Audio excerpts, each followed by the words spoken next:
लूका सुसमाचार अध्याय 19 वचन 41 को देखिए। जब वो निकट आया तो नगर को देखकर उस पर रोया। बस आज यीशु एक नगर को देखकर वो आंसू बहा रहा था। ये कब हुआ था? यीशु को पकड़वाया था, पकड़वाने से पहले हुआ था। यीशु क्रूस पर चढ़ने से पहले हुआ था, उसके मरने से पहले हुआ था, यीशु जीवित होकर उठने से पहले हुआ था। यहाँ पर एक घटना जैतून नामक पहाड़ के निचले भाग में घटित थी। जैतून पहाड़ के निचले भाग में कई सारी कटी हुई टहनियाँ, पाम लीव्स। यहाँ इस जगह पर ढेर सारे पेड़ होते हैं, इसीलिए वहाँ पर हमेशा घटने वाली एक घटना के बारे में मैंने हिस्ट्री में, इतिहास में देखा है। एक इस्राएली राजा, उसका नाम साइमन मैकाबियस कहकर अंग्रेजी में लिखा हुआ है, और ये तकरीबन 200 ईसा के पूर्व 200 साल पहले जीवित था। इस जैतून के पहाड़ के निचले भाग से जब वो आ रहा था तो लोगों ने इसी तरह उसका स्वागत किया था। दाऊद जब एक युद्ध में जीत कर आ रहा था तो इसी तरह इसका भी, जिस तरह यीशु मसीह का उन्होंने जैसे ट्रायम्फेंट एंट्री देकर वहाँ यरूशलेम नगर में ले आए थे, उन दिनों में राजा घोड़े पर नहीं आते थे, गधों पर ही आते थे। ऐसा हमने बार बार पढ़ा और सुना है। दाऊद के बारे में जब पढ़ा हो, सोलोमन के बारे में जब पढ़ा हो, राजाओं के बारे में जब भी पढ़ते हैं तो इतिहास बताता है कि वे गधों पर, वो कच्छर गधों पर बैठ के आते थे। ऐसा हम देख सकते हैं। उस जमाने में जब राजा युद्ध में विजयी होकर आते थे तो उसकी प्रजा जो उसका स्वागत करता था, वैसा ही स्वागत यहाँ पर हुआ था। यहाँ पर यीशु मसीह का ये स्वागत जैतून पहाड़ के निचले भाग में हो रहा था। इसके बारे में तकरीबन 500 साल पहले ही, यीशु मसीह के जन्म से पहले ही 500 साल पहले ही भविष्यद्वक्ता जकरिया नाम के एक परमेश्वर के जन के द्वारा परमेश्वर के पवित्र आत्मा ने यीशु किस तरह आएगा, वो गधे पर वरन गधे के बच्चे पर चढ़ा हुआ आएगा, ऐसा जकरिया 9:9 में बताया गया है। वहां पर बताया था। यहाँ जकरिया के द्वारा पवित्र आत्मा ने कई साल पहले ही उसने यीशु के आगमन के बारे में, यीशु जब इस धरती पर जीवित रहेगा तब सियोन नाम के उस देश के बीच में, यरूशलेम नाम के उस देश के बीच में उससे किस तरह वो धर्मी है, उद्धार पाया हुआ है, वो दीन है, वो गधे पर वरन गधी के बच्चे पर चढ़ा हुआ आएगा कहकर उसके लिए गंभीर रूप से गाने वाला एक भविष्यवाणी जकरिया नामक एक परमेश्वर के जन के द्वारा उसके पहले ही बता दिया था। परमेश्वर के पवित्र आत्मा ने उसे पूर्ण करने के लिए घटना यरूशलेम में घट रही है। तब वो यरूशलेम में चल के आ रहा था, उस जैतून के पहाड़ पे से नीचे उतर के आ रहा था। सारे लोग बहुत ही उत्साहित थे, दाऊद के पुत्र का होसन्ना कहते हुए गा रहे थे। तो अगर ये ऐसी एक घटना आज के दिन में घटती तो भला कैसी होती, जरा सोच के देखिए। आजकल प्रधानमंत्री आए तो स्वागत, आजकल हमारे बीच मुख्यमंत्री आए तो स्वागत होता है, राजकीय नेताओं का स्वागत कैसा होता है, सिनेमा के लोगों का स्वागत अलग ढंग से होता है। जरा सोच के देखिए। अब देखिए उस स्वागत को, नेताओं को देने वाला एक स्वागत। उन दिनों में यीशु मसीह को महिमा दी गई थी। इन दोनों के बारे में मैं सोचती हूँ। इस तरह एक राजा का स्वागत होता था। वो राजा धर्मी, उद्धार पाया हुआ गधे पर वरन गधी के बच्चे पर चढ़ा हुआ जब वो आएगा तो यरूशलेम की सारी प्रजा जय जयकार करके मगन हुई थी। क्यों? उसने इस्राएल के लिए एक विजय लेकर आया था। इस्राएल के लिए जब वो जय पाकर लौट रहा था तो लोग इस तरह से उसका स्वागत किया था। आजकल के राजा, आजकल के नेता, आजकल के सिनेमा वाले, आजकल के वो क्रिकेटर्स, क्रिकेट के महादिग्गज जब आते हैं तो उनका स्वागत कैसे किया जाता है? हम जरा सोच के देखेंगे। जब वो आते हैं तो क्या सच में लोग भागकर आके सब लोग इकट्ठा होकर उनका स्वागत करने के लिए वहां जाके खड़ा होकर जय हो कह के चिल्लाते हैं, या फिर जय बुलवाने के लिए लोगों को नेता ही अरेंज करवाते हैं? हर एक को 500 रुपये, बिरयानी पैकेट, शाम को नाश्ता, कॉफी, चाय, गाड़ी, बस, वैन सब अरेंज करते हैं। बैनर भी वही नेता बनवा के दे देता है और पार्टी के झंडे भी दे देते हैं। ये सब दे देते हैं। तब जाके लोगों की भीड़ हमारी पार्टी है, हमारी जान है, हमारे पार्टी के बच्चे हैं कह के बहुत बहुत से लोग आके क्या करते हैं? आते हैं, जय जयकार करते हैं। उनमें से आधे लोग तो बीच को देखने आए गांव के लोग ही बहुत सारे वहां पर होते हैं। यहाँ पर जय जयकार करने के लिए लोगों को इकट्ठा करने पर ही आजकल विस्तार से लोगों को देख पाते हैं, वरना देख सकेंगे क्या? सोच के देखिए, प्रधानमंत्री आके फ्लाइट से उतरते हैं या फिर हेलीकॉप्टर से उतरते हैं तो आजकल क्या होता है आप जरा सोच के देखिए। लोग फौरन क्या करते हैं? काले झंडे को दिखा देते हैं, हमारे शहर में मत आओ, हमारे गांव में मत आओ। अगर आप नीचे उतरना चाहेंगे तो विमान को या हेलीकॉप्टर को उतरने नहीं देंगे। कई जगहों पर तो नेता लोग जा ही नहीं पाते, मत आइए। क्यों है ना?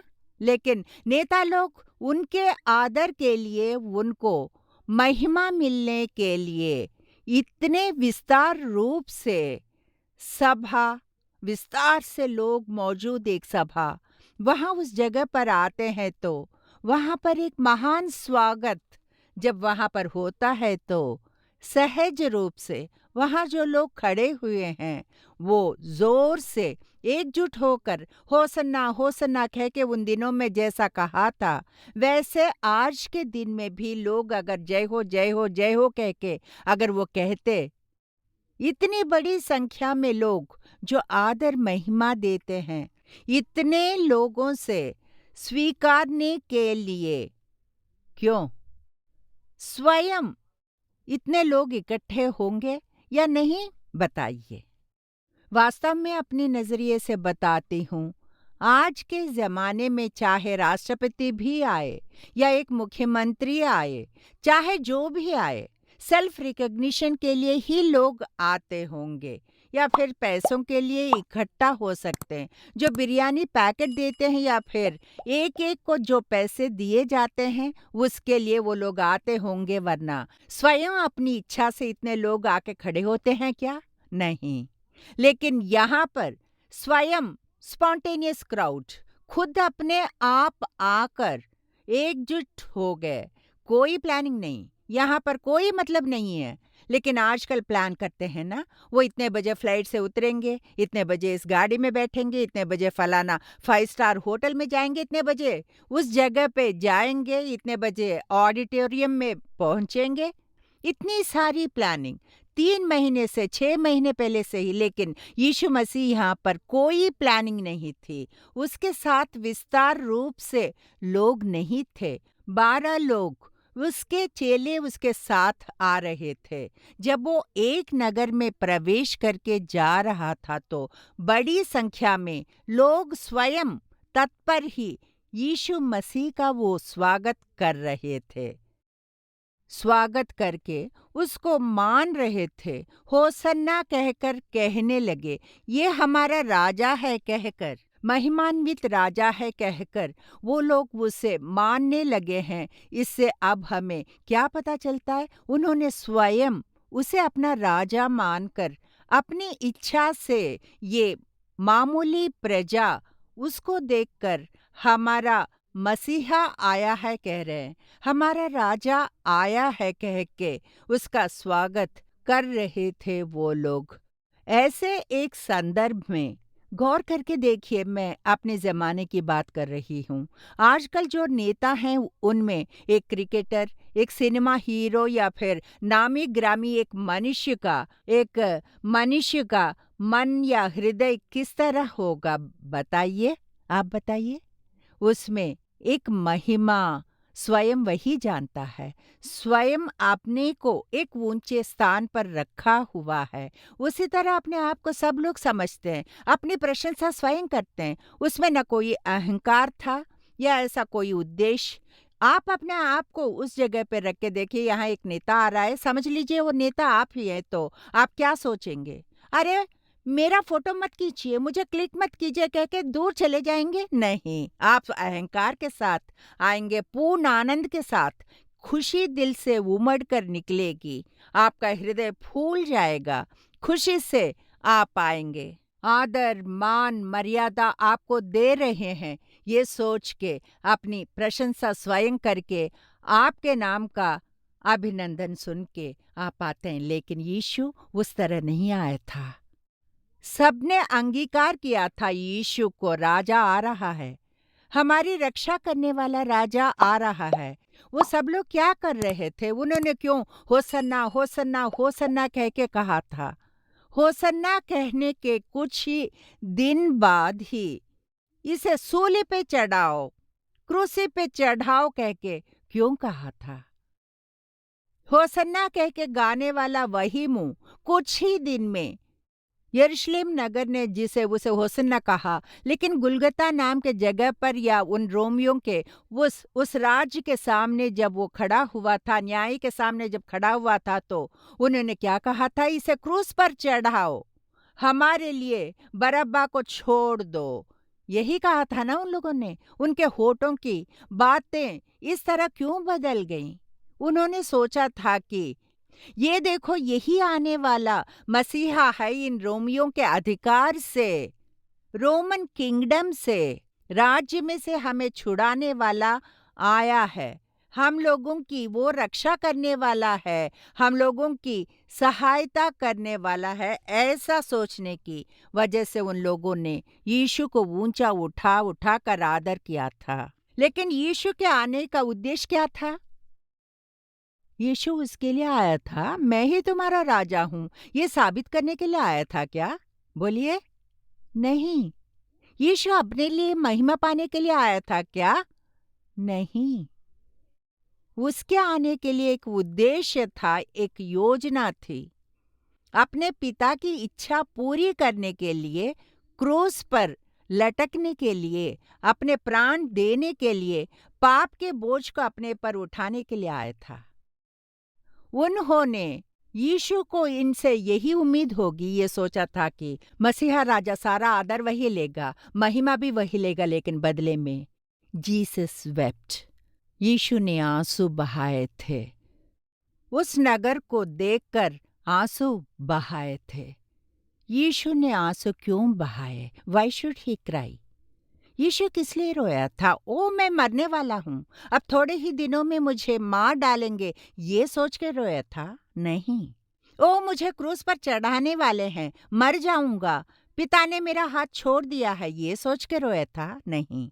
अपनी मृत्यु के बारे में सोचकर वो नहीं रोया, अपने लिए वो नहीं रो रहा था। उसके रोने में 3 अंतरंग बातें छुपी हुई हैं, पवित्र आत्मा ने प्रकट किया है। सबसे पहली बात, यीशु ने किस लिए रोया था पता है?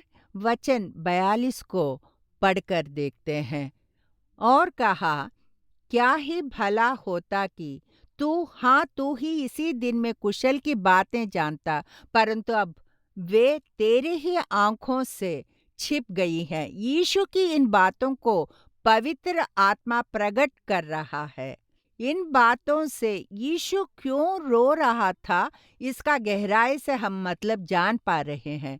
क्या ही भला होता कि तू ही इसी दिन में कुशल की बातें जानता, शांति समाधान को ढूंढने वाली यरूशलेम ये यरूशलेम नगर होना चाहिए, ऐसा यीशु ने अपने हृदय में आशा की थी। लेकिन यरूशलेम बिना शांति का नगर बन के, बिना समाधान पाया देश बनकर आज तक है कि नहीं, बोलिए।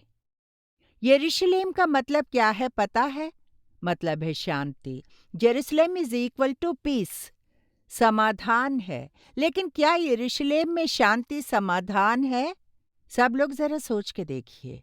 यरूशलेम की शांति का वरदान मांगो, प्रार्थना करो, कहता है भजनकार। भजन संहिता 122:6 बताता है, तुम प्रार्थना करो तुमसे प्रेम रखने वालों के लिए, तेरी प्रेमी कुशल रहें, इसकी प्रार्थना करो। इसमें भी एक स्वार्थ है, मैं अच्छा रहूं और मेरे लोग, मुझसे प्रेम रखने वाले सभी लोग, ऑल माई बिलोव्ड पीपल, वो सब कुशल से रहें। मतलब यरूशलेम के लिए प्रार्थना करनी चाहिए। सच में यरूशलेम की भलाई होनी चाहिए, ऐसा हम प्रार्थना नहीं करते। हम अच्छे रहें, हमारे सगी संबंधी अच्छे रहें, यही सोच के प्रार्थना करते हैं। लेकिन क्या यरूशलेम में शांति है? आज तक शांति नहीं है। बताइए, है कि नहीं? आज तक शांति नहीं है। क्या ही भला होता कि तू ही इसी दिन में कुशल की बातें जानता, परंतु अब वे तेरी आंखों से छिप गई हैं, ओझल हो गई हैं। यरूशलेम में शांति क्यों नहीं मिलती है? यरूशलेम क्यों एक शांति समाधान पाने वाले देश की तरह नहीं रहता है आज तक? क्योंकि यरूशलेम ने यीशु को स्वीकार नहीं किया है। Jerusalem rejected Jesus Christ. हमने स्वीकारा है, हमने यीशु को स्वीकार लिया है। यीशु सच्चे परमेश्वर का मेमना है। यीशु पिता का इकलौता पुत्र है, वो मेरी रक्षा करने के लिए आया है, वो सर्वलोक का उद्धारक है, ये हमने स्वीकार लिया है। लेकिन यरूशलेम ने यीशु को नहीं स्वीकारा। यहूदियों ने आज के दिन तक यीशु को अस्वीकार करते आ रहे हैं। यीशु अपने सगे लोगों के लिए आया था, लेकिन वही सगे लोगों ने यीशु को नहीं स्वीकारा।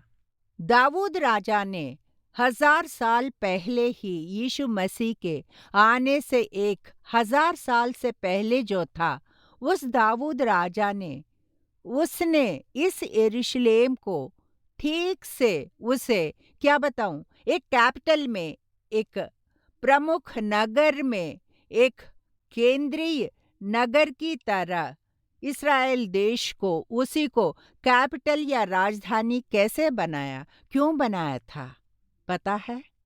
ये यरूशलेम कैसा था? वो ओवल शेप में है नहीं कह सकती। जीरे के दाने की तरह लंबा खींच के देखिए, वही यरूशलेम है। सौंफ के दाने की तरह लंबा खींच के देखिए, उसी तरह पतला सा लंबा होगा। बल्जिंग नहीं है, गोल नहीं है, एक पतला सा लंबा होता है ये यरूशलेम का नगर। एक तरफ यहूदी और इस तरफ बिन्यामीन। वो क्या है कि हाँ, इस तरफ यहूदा है और इस तरफ बिन्यामीनी गोत्र के लोग रहते हैं। ये दोनों गोत्र वाले इस्राएल देश में the bad enemies, the rivals, हमेशा झगड़े के लिए तैयार रहते थे। एक ही पिता से जन्मा था यहूदा, बड़ा पुत्र। एक ही पिता का पुत्र था बिन्यामीन, छोटा पुत्र। ये दोनों गोत्र वाले कभी एक नहीं होते। वो ऐसा क्यों कहें तो बिन्यामीन के गोत्र से शाऊल आया था। दाऊद किस गोत्र से आता है? यहूदा गोत्र से आता है।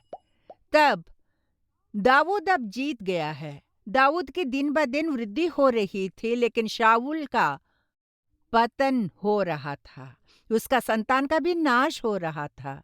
अब देखिए दाऊद ने क्या किया कि पूरे इस्राएल देश को और यहूदा को उसने एक कर दिया। सारे देशों को एक करके उसने इस्राएल नाम के देश को बना दिया।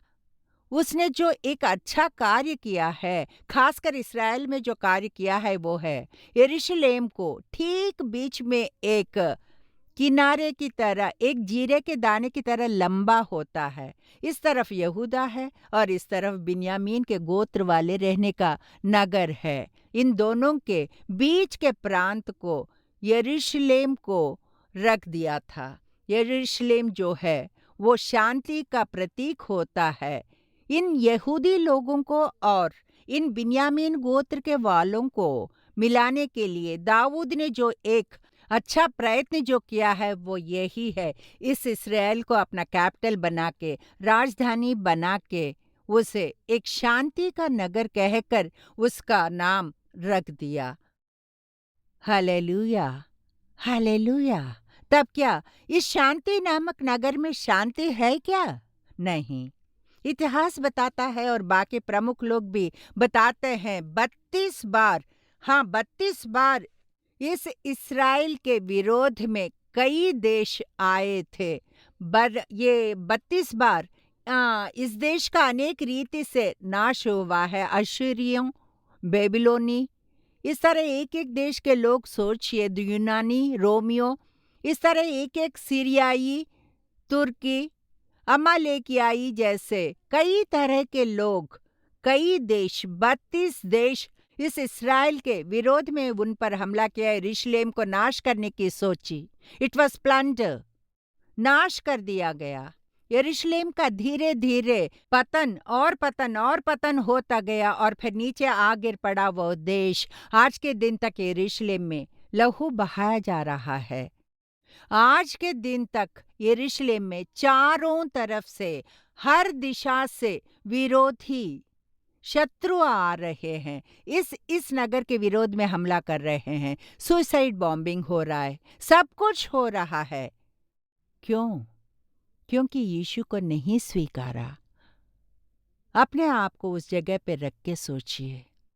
आपके घर में, गृह में, परिवार में, आपके जीवन में एक के बाद एक संघर्ष, शांति नहीं है, झगड़े होते हैं, अलग होना, समस्याएं, उपद्रव, दुख। क्या हमने सच में यीशु को स्वीकारा है? इस यरूशलेम ने यीशु को रिजेक्ट किया है, इसीलिए आज तक वहां पर शांति कायम नहीं हो रही है। मैं नाम के वास्ते मसीह हूँ, नाम के वास्ते ही हूँ। बस ऐसे ही संडे के मसीह बन के ऐसा जीवन बिताने की वजह से हमारे परिवार में अशांति की कमी हो रही है। हमें ट्रेडिशनल क्रिश्चियन की बात को निकाल कर सच में यीशु के पीछे चलना होगा। यीशु को ही देखते हुए मैं आगे बढ़ूंगी। आप अगर ऐसे जाएंगे तो, अगर आप इस तरह जीवन जिएंगे तो हमारा जीवन शांति में बदल जाएगा। हमें कुछ नहीं चाहिए, नहीं चाहिए रीति रिवाज, नहीं चाहिए आदतें, नहीं चाहिए। हमारी माँ ने ऐसा ही सिखाया नहीं, अंधविश्वास की बातें नहीं करनी है। मैं केवल यीशु को ही, क्योंकि वचन बताता है, रोमियो अध्याय 5 वचन 1 बताता है, अपने प्रभु यीशु मसीह के द्वारा परमेश्वर के साथ मेल रखें। उसके वजह से ही शांति मिलती है। अगर वो नहीं तो शांति नहीं। शांति देने वाले परमेश्वर को अस्वीकार करने की वजह से ही पिता के साथ जो मेल रख सकते हैं वो यरूशलेम नहीं रख पा रहा है। मैं ऐसा इसलिए कह रही हूँ क्योंकि यीशु ने कहा था, अपनी शांति तुम्हें देता हूँ, जैसे संसार देता है मैं तुम्हें नहीं देता। मतलब अगर यीशु है तो ही असली शांति होगी। यीशु के बिना देश में, यीशु के बिना परिवार में, यीशु के बिना कलीसिया में, यीशु के बिना मनुष्य को जीवन में शांति नहीं होती। यीशु शांति देने के लिए ही आया था। यीशु समाधान को चाहता है। यीशु की शांति के साथ हमें जीना चाहिए, यही उसकी इच्छा है।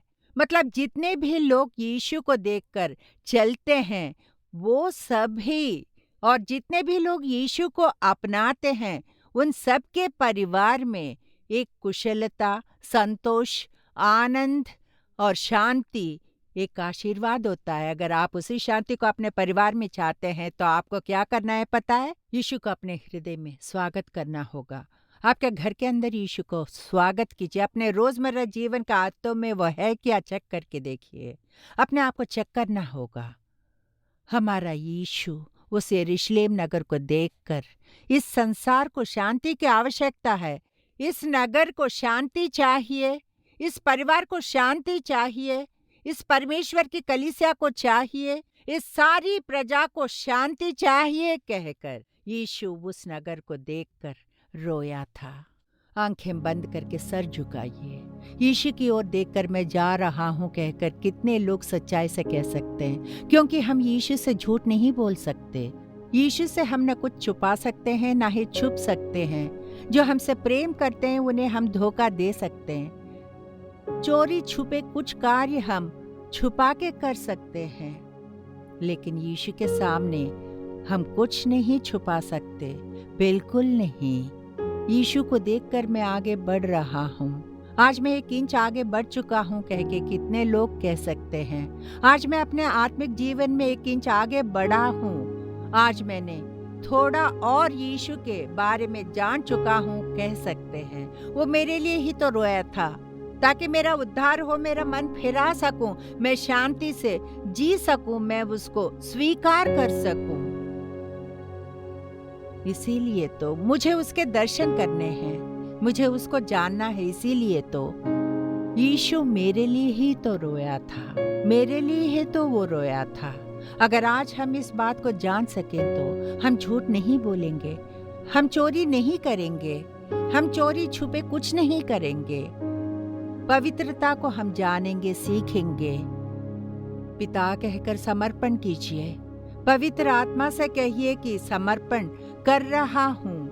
आज तेरे सम्मुख हम तेरे पास आ सके, इसके लिए तूने जो वचन हमें दिए हैं उसके लिए तेरा धन्यवाद। हम अपने लक्ष्य को देखकर आगे बढ़ते हुए, यीशु की ओर देखते हुए, अपने पिता की ओर देखते हुए अपनी दौड़ को पूरा करने के लिए, तेरे राज्य के वारिस बनने के लिए हम पर अनुग्रह कर पिता।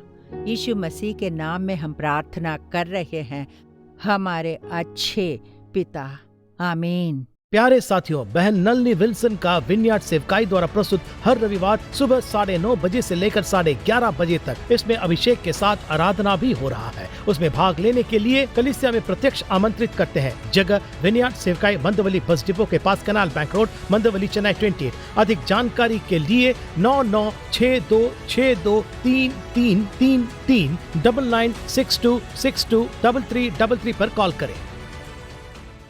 बहन नलनी विल्सन का विनयार्ड सेवकाई द्वारा प्रस्तुत लगातार प्रार्थना, नॉन स्टॉप प्रेयर, हर दिन दोपहर 12 बजे से लेकर 1 बजे तक आपको लगातार प्रार्थना के लिए प्रत्यक्ष और ऑनलाइन गूगल मीट के द्वारा आमंत्रित करते हैं। प्रत्यक्ष आने वाले number 7 south canal bank road, Mandawali bus depot के पास में, मंदवली, चेन्नई 28 पर आए। ऑनलाइन गूगल मीट में आने वाले अधिक जानकारी के लिए 9962623333 पर कॉल करें। St. John's Senior Secondary School. Admissions open from kindergarten to 12th standard. Admission now in progress. Nobel laureates are not created in huge research facilities but in a humble school labs. With the incredible success of the 50 Golden Jubilee years, let your child go on a journey of imagination and creativity. St. John's.